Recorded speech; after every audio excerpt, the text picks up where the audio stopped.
Fala, galera. Falso 9 na área de novo aqui. Eu sou o Vitor, você já me conhece. Eu estou chegando aqui para falar um pouco sobre um assunto que está me incomodando um pouquinho nas redes sociais.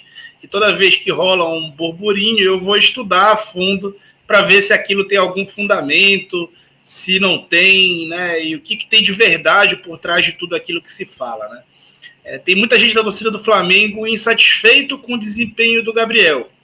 Alguns até exagerando um pouquinho.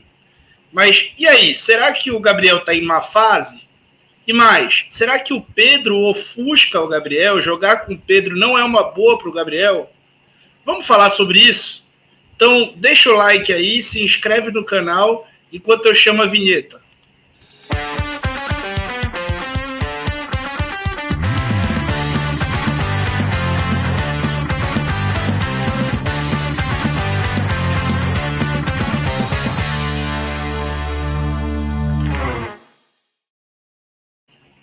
É isso aí, vamos lá. E aí, pessoal, vocês já pensaram em assistir os jogos do Flamengo escutando, né, os meus comentários, escutando os comentários mais táticos, né, mais técnicos sobre a partida, e não só aqueles que você vê na televisão? Então, os membros do canal do Falso 9 pagam só R$5 por mês, fomentam o meu trabalho, me possibilita acessar softwares como o que me possibilitou trazer os dados que eu vou trazer aqui nesse vídeo e me possibilita avançar nessa vida aí de analista, né, de tentar viver um pouco do conteúdo que eu produzo.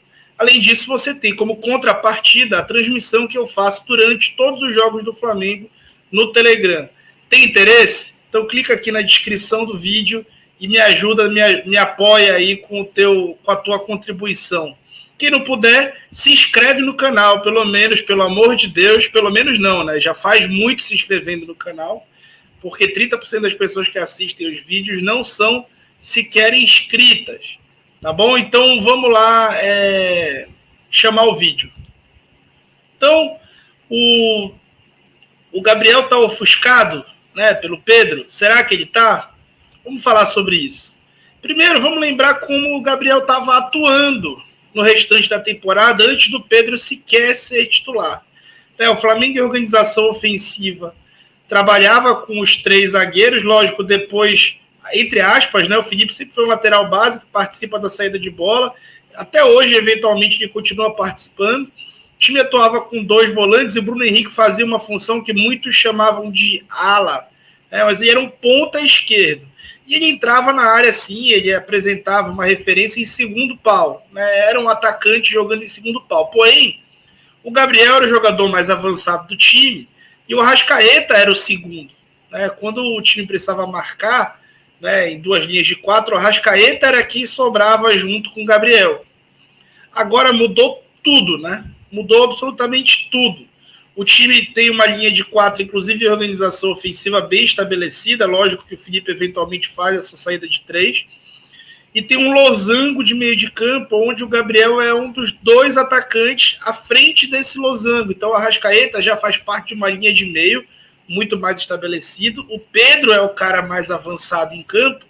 E o Gabriel é o penúltimo homem aí, é um cara que busca o Pedro para fazer um apoio para que ele possa finalizar, é um cara que alterna lado de campo com o Pedro, mas que não sai muito mais desse corredor central. Ele tem uma movimentação até um pouco mais livre do que tinha, porém ele tem uma referência à frente dele, tá? E aí ele joga com outro atacante, ele atua como um segundo atacante, que a gente falava muito nos anos 2000, aí, nos anos 90, que é mais antigo. Então vamos falar dos lances, né? Aqui é um lance que o Gabriel ataca as costas da defesa, né? O zagueiro está com a atenção chamada pelo Pedro, o Pedro passa para ele e é gol, né? Uma assistência do Pedro para gol do Gabriel. Então isso acontece bastante. Aqui eu vou destacar a maior qualidade do Gabriel, e detalhe, né? Estão dizendo que ele está em má fase. Bom, esses são lances recentes do Gabriel Barbosa com a camisa do Flamengo, tá? Já após o início do losango de meio de campo, tá? Então não são lances antigos. Onde está o Pedro aqui nesse lance? né? Tá bem recuado no momento aí de transição. A bola chega ao Everton Ribeiro, que vai tocar para o Arrascaeta. Só que antes do Everton Ribeiro passar, o Gabriel já está arrumando o corpo para atacar as costas da defesa. O Gabriel executando esse tipo de facão em transição, ele é um dos melhores jogadores do mundo nessa função, tá? Aqui, novamente, olha quem faz esse domínio. O Pedro. O Pedro faz o domínio para o Arrascaeta passar para o Gabriel, mas o Gabriel já abre o facão quando o Pedro está passando para o Arrascaeta ainda. O Arrascaeta ainda vai dominar e entregar na frente para o Gabriel. Então vejam como o Gabriel ele já antevê esse lance nesse facão, então ele sempre está na frente do zagueiro. E o responsável por empregar esse tipo de velocidade agora no time é ele, não tem mais Bruno Henrique para isso. Aqui um gol que o Gabriel fez, que na verdade foi assinalado como um gol contra, diante do Tolima.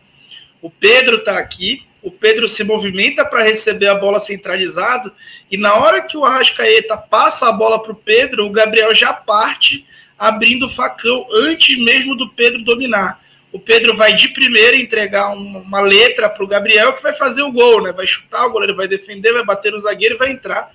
Vai ser gol do Gabriel, né? Aqui, um lance que o Corinthians, né? Aqui estava tendo losango, o Pedro não estava em campo, mas o Vitinho estava fazendo um atacante mais centralizado. Então aqui tem 3 homens do Corinthians na marcação, o Vitinho está olhando para o Gabriel vai fazer um facão, né? E o Vitinho vai acertar o passe quase por muito pouco, o Gabriel não domina de cara com o Cássio. Então, mesmo numa situação de superioridade numérica do adversário, esses facões do Gabriel entregam bastante, especialmente quando tem um intervalo entre os zagueiros, onde a bola pode passar. Aqui o Pedro e o Gabriel se projetando, né? O Pedro recebe, o Gabriel se projeta no facão, que é a melhor característica dele. E o Pedro passa para ele, o Gabriel não domina por pouco. Aqui um outro lance, o Pedro de costas, o Gabriel até sofre um pênalti que não é marcado no primeiro minuto contra o Juventude. Então o Pedro recebe a bola, dá no Gabriel, o Gabriel domina já recebendo a carga do adversário, só que eu acho que foi no limite um pouco fora da área, na verdade, por isso que não foi chamado o VAR. Mas o Gabriel recebe com falta, o passe também foi um pouquinho atrás, se fosse mais na frente, ele teria conseguido. Aqui, pessoal, prestem muita atenção nessa jogada, tá? Eu vou fazer um vídeo amanhã sobre o jogo contra o Atlético Paranaense. O Atlético Paranaense executa umas perseguições médias ali, praticamente algumas perseguições longas com os seus zagueiros. O Flamengo com Pedro e Gabriel pode atacar esses espaços. O Pedro pode trabalhar nivelando essa linha de defesa, enquanto o Gabriel ataca o espaço em velocidade.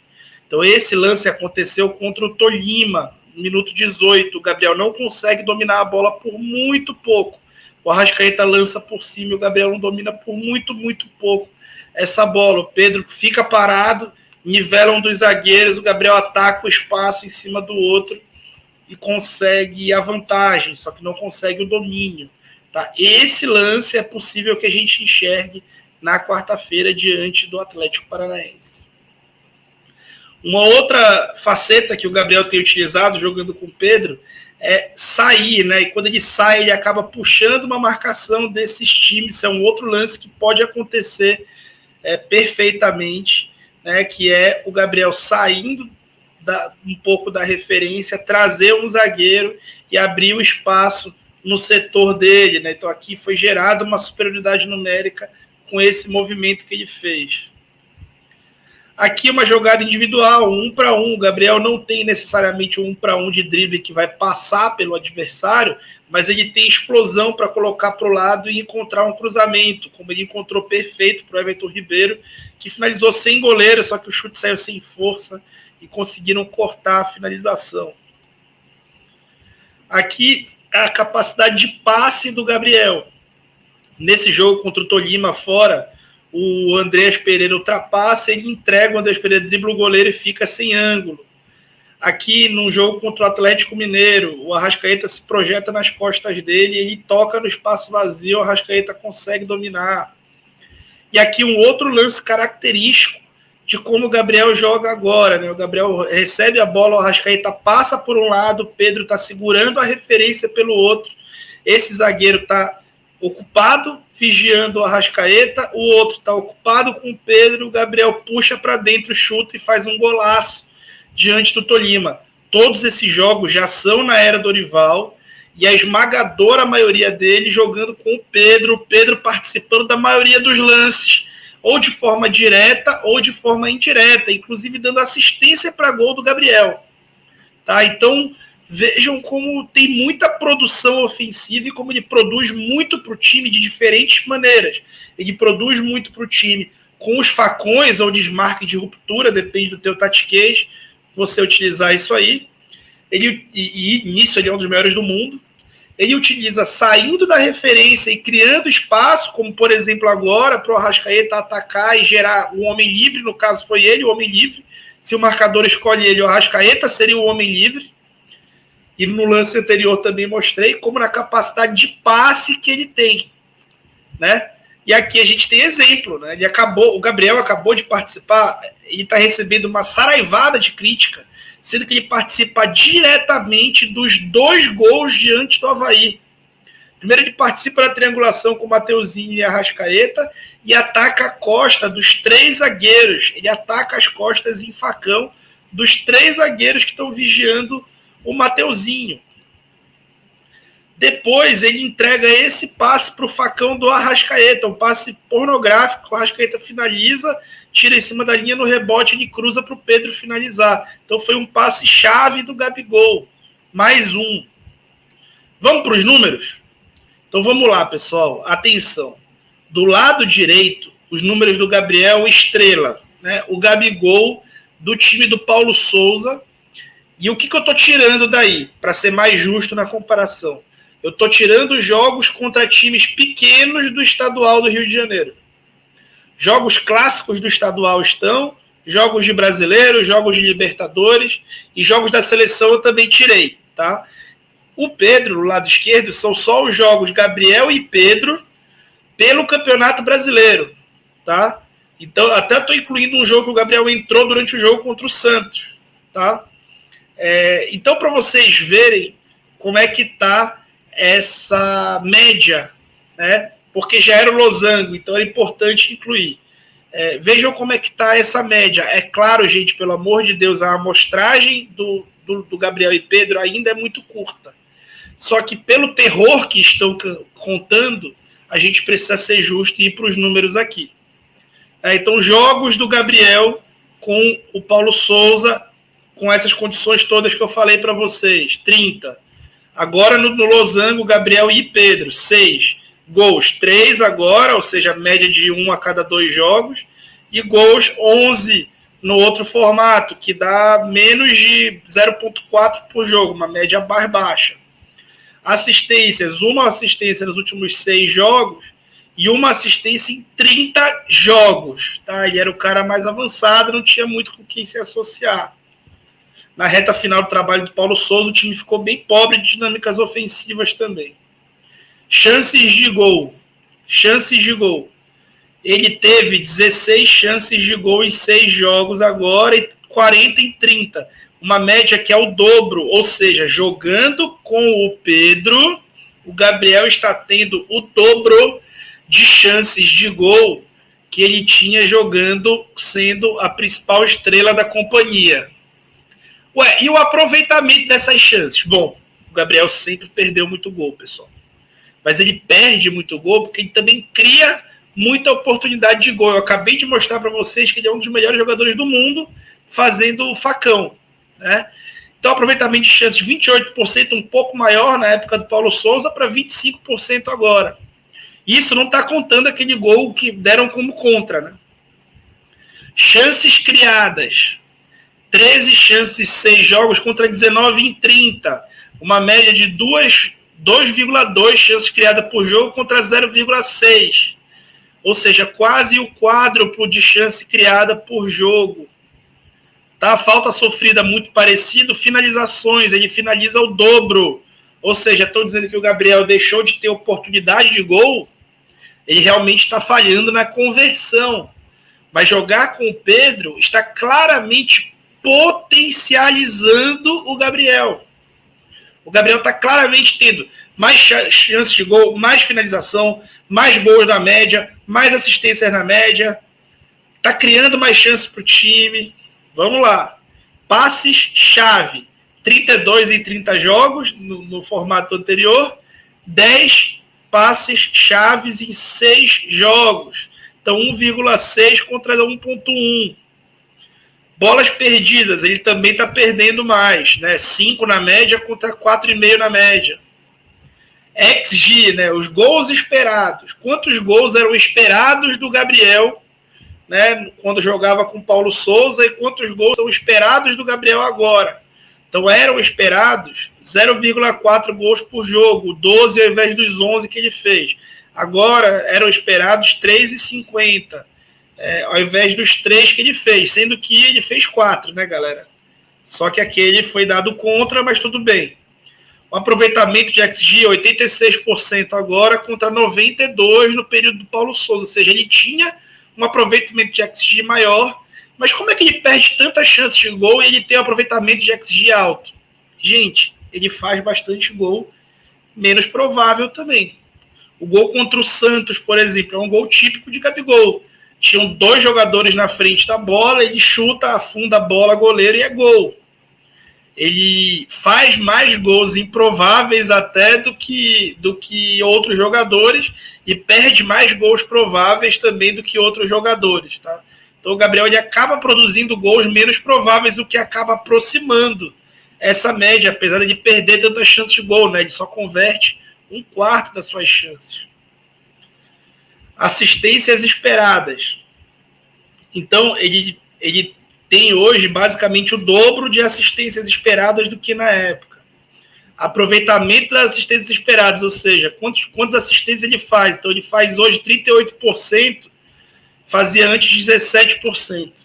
E por fim eu trouxe uma outra estatística, que é o Instat Index. O Instat é a plataforma profissional de scout de onde eu extraio esses dados, tá? E o Instat entrega notas ponderadas de acordo com os dados. Pessoal, falamos de comportamento de observação até aqui. Agora estamos falando de dados. Os dados servem para complementar a observação, tá? Nós estamos falando agora dos dados. Então, pelo Instat Index, o Gabriel fazia uma média de 215, né, por jogo, no tempo que ele jogava sem o Pedro ali, majoritariamente, né, nos jogos com o Paulo Souza. Agora, 254. Ele tem sido um dos melhores jogadores do time, mas das melhores notas do time. Mesmo sem fazer a quantidade de gols que o pessoal cobra, e cobra com razão. Um atacante desse calibre é capaz de fazer mais. Porém, a gente precisa saber contextualizar. O Gabriel está jogando mal? Nunca. Jamais. Ele tem jogado muito bem, tem entregue muito ao time. Tem potencializado muito o Pedro e sido potencializado pelo Pedro.